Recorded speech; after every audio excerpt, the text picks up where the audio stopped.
2020년 7월 2일 LA 온누리교회 가정에서 함께하는 영상 새벽 예배입니다. 오늘 말씀은 시편 137편 1절에서 9절 받은 은혜 지키기입니다. 바벨론 강가에 앉아 우리가 시온을 기억하면서 울었습니다. 거기 버드나무 가지에 우리가 하프를 매달았습니다. 우리를 사로잡아온 사람들이 우리에게 노래를 시키고 우리를 고문하는 사람들이 기쁨의 노래를 부르라고 했기 때문입니다. 그들은 시온의 노래 가운데 하나를 부르라 하고 말했습니다. 우리가 어떻게 남의 땅에서 여호와의 노래를 부를 수 있겠습니까? 오 예루살렘아, 만약 내가 너를 잊는다면 내 오른손이 그 재주를 잃게 될 것이다. 내가 너를 기억하지 못한다면, 내가 예루살렘을 내 가장 큰 기쁨으로 여기지 않는다면 내 혀가 내 입천장에 붙어버릴 것이다. 오 여호와여, 예루살렘이 넘어지던 날에 에돔이 한 일을 기억하소서. 그들이 부르짖으며 무너뜨리라, 그 기초까지 다 무너뜨리라 라고 했습니다. 오 멸망할 수밖에 없는 바벨론의 딸아, 내가 우리에게 한 대로 갚아주는 사람은 복이 있으리라. 내 어린아이들을 잡아다가 바위에 메어치는 사람은 복이 있으리라. 할렐루야. 함께 찬양하시겠습니다. 주께 와 엎드려 경배드립니다. 주 계신 곳엔 기쁨 가득.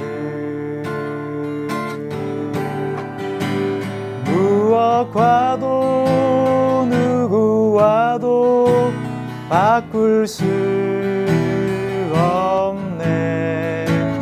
예배드림이 기쁨 됩니다.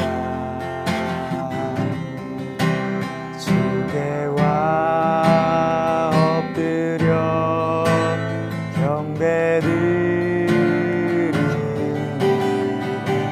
주 계신 곳엔 기쁨 가득.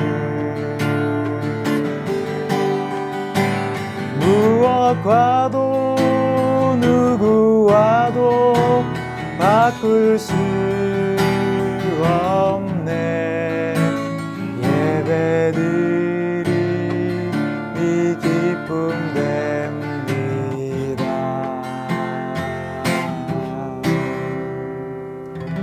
아멘.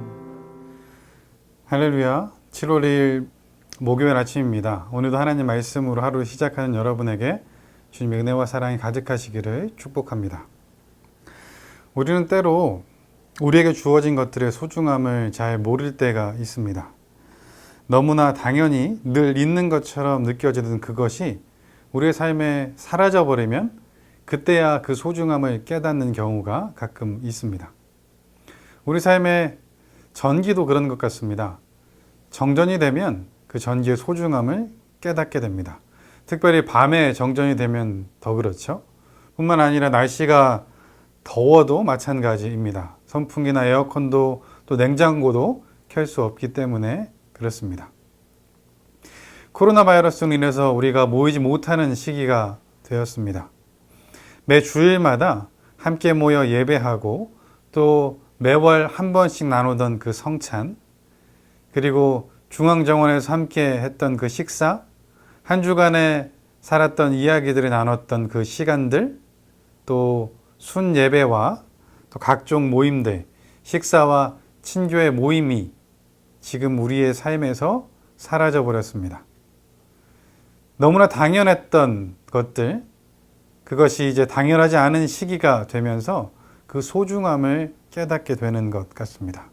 그것 말고도 너무나 많이 우리는 들 수 있습니다.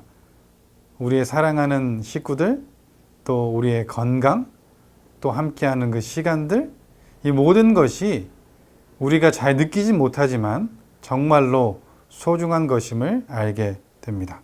그러면서 우리가 얼마 전까지 매 주일 예배 때마다 헌금송으로 찬양했던 그 찬양의 고백이 생각났습니다.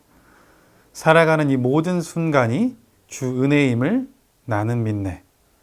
그런 것 같습니다. 우리의 삶에 우리가 느끼지 못하지만 너무나 많은 것들이 하나님의 은혜임을 우리가 새삼 깨닫게 되는 순간들이 있습니다.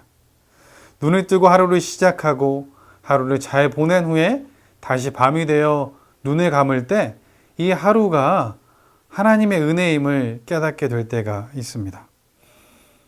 우리가 사는 오늘이 어제 죽은 사람이 그렇게 원했던 내일임을 알게 될 때도 있습니다. 또 나무들 사이로 보이는 파란 하늘과 눈부시게 비치는 그 햇빛이 하나님의 은혜임에 감사하게 될 때도 있고요. 또 LA에는 노을이 핑크색으로 우리에게 보여지는데 그것을 바라보면서 이 모든 것 또한 하나님의 은혜였구나 느낄 때가 있습니다. 너무 감상적으로 젖어든 것 같은데요. 아무튼 우리의 삶에는 하나님의 은혜가 있고 그것의 소중함을 우리가 새삼 깨닫게 될 때가 있는 것 같습니다. 사랑하는 여러분, 오늘 하루 살아가면서 그 은혜에 하나님 감사합니다 고백할 수 있는 우리가 되기를 축복합니다. 오늘 본문을 보면 그들의 삶 가운데 이 하나님의 은혜를, 이 소중함을 잃어버린 이스라엘의 모습을 볼 수 있습니다. 오늘 본문 1절부터 4절 함께 읽도록 하겠습니다. 바벨론 강가에 앉아 우리가 시온을 기억하면서 울었습니다. 거기 버드나무 가지에 우리가 하프를 매달았습니다. 우리를 사로잡아온 사람들이 우리에게 노래를 시키고 우리를 고문하는 사람들이 기쁨의 노래를 부르라고 했기 때문입니다. 그들은 시온의 노래 가운데 하나를 부르라 하고 말했습니다. 우리가 어떻게 남의 땅에서 여호와의 노래를 부를 수 있겠습니까? 지금 시편을 기록하고 또 낭송하는 이들에게 너무나 소중했던 것, 당연하게 여겨져서 그 소중함을 몰랐던 그 대상은 바로 시온입니다. 시온은 예루살렘 내의 남서쪽에 있는 산입니다. 다윗이 다윗성을 짓고 또 법궤를 이곳에 안치하면서 이스라엘을, 예루살렘을 상징하는 단어가 되었습니다. 그래서 시온은 예루살렘을 상징할 뿐만 아니라 하나님의 축복과 임재, 또 안전과 구원을 상징하는 말로 자연스럽게 사용되게 되었습니다.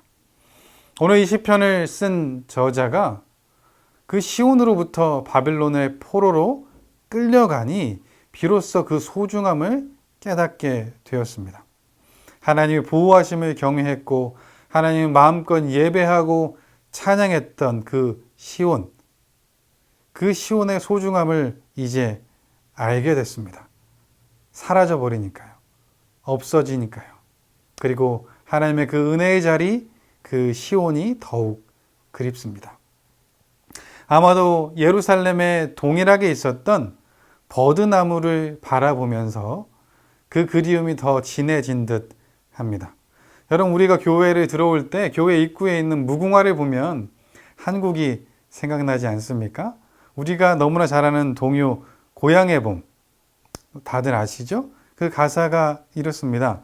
나의 살던 고향은 꽃 피는 산골, 복숭아꽃, 살구꽃, 아기 진달래, 울긋불긋 꽃대궐 차리인 동네, 그 속에서 놀던 때가 그립습니다. 2절에는 그곳을 냇가에 수양버들 춤추는 동네로 표현하죠. 여러분, 이 노래를 하면 고향이 생각납니다. 그립습니다. 아련해지죠. 지금 바벨론 포로에 있는 사람들, 그 그리움과 후회, 눈물의 시간 가운데 그들에게는 더 큰 고통이 하나 더해집니다. 이들의 바벨론으로 잡아간 사람들이 지금 이스라엘 사람들에게 무리한 명령을 하고 있습니다. 고문을 하면서 기쁨의 노래를 부르라고 하고 자기들을 위해서 시온의 노래를 부르라고 말하고 있습니다. 이 시편 기자는요, 하나님을 찬양할 때 불렀던 그 시온의 노래가 이방인들의 여흥을 위해서 불려지는 이 현실을 탄식하며 슬픔의 노래를 하고 있습니다. 선지자들이 그렇게 외쳤음에도 돌아오지 않았던 이 사람들이 이 바벨론의 포로기, 이 정화의 과정을 통해서 하나님을 기억합니다. 그리고 이제 시온에 대한 충성으로 하나님을 위한 노래인 이 시온의 노래를 그들을 위해서 부르지 않겠다고 결단합니다. 그리고 그 단호한 결정을 그들의 하프를 버드나무에 걸어놓는 것으로 표현하죠. 마치 하프가 처형당한 것처럼 죽은 것처럼 이제 연주하지 않겠다는 그들의 결단이 보여지고 있습니다. 그러면서 이 다짐을 한층 더 강하게 표현하고 있는데요. 5절과 6절에 나와 있습니다. 오 예루살렘아, 만약 내가 너를 잊는다면 내 오른손이 그 재주를 잃게 될 것이다. 내가 너를 기억하지 못한다면, 내가 예루살렘을 내 가장 큰 기쁨으로 여기지 않는다면 내 혀가 내 입천장에 붙어버릴 것이다. 이제 그들은 진정한 소중함을 붙잡기로 결정합니다. 예루살렘, 시온, 하나님의 그 은혜의 자리를 붙잡겠다고 하는 거죠. 하나님의 임재와 구원과 회복을 마음에 새기면서 이제는 그것만을 붙잡고 살아가기 원합니다 라고 의지를 드리고 있습니다. 비록 포로의 삶을 살고 있지만 예루살렘을 향한 그들의 굳은 의지를 표현하고 있죠.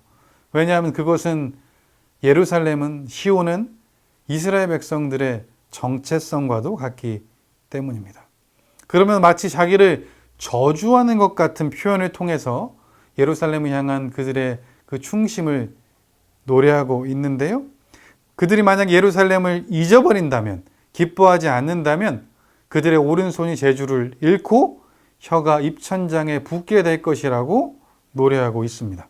문맥을 보면 이 표현은 연주를 하지 않고 노래를 할 수 없는 상황이 될 것임을 얘기하고 있는 거죠. 다시 말해서 그들이 이제 시온의 노래는 하나님만을 위해서 하겠다고 결단하고 있는 것입니다.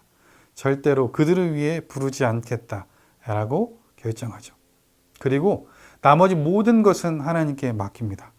지금의 이 억압도, 이 결단으로 인해서 그들이 받게 될 어려움도, 그들의 마음속에 있는 원한, 또 안갚음, 그들을 향한 심판이 모든 것을 하나님께 맡겨드리고 있습니다.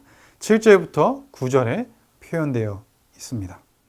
오 여호와여, 예루살렘이 넘어지던 날에 에돔이 한 일을 기억하소서.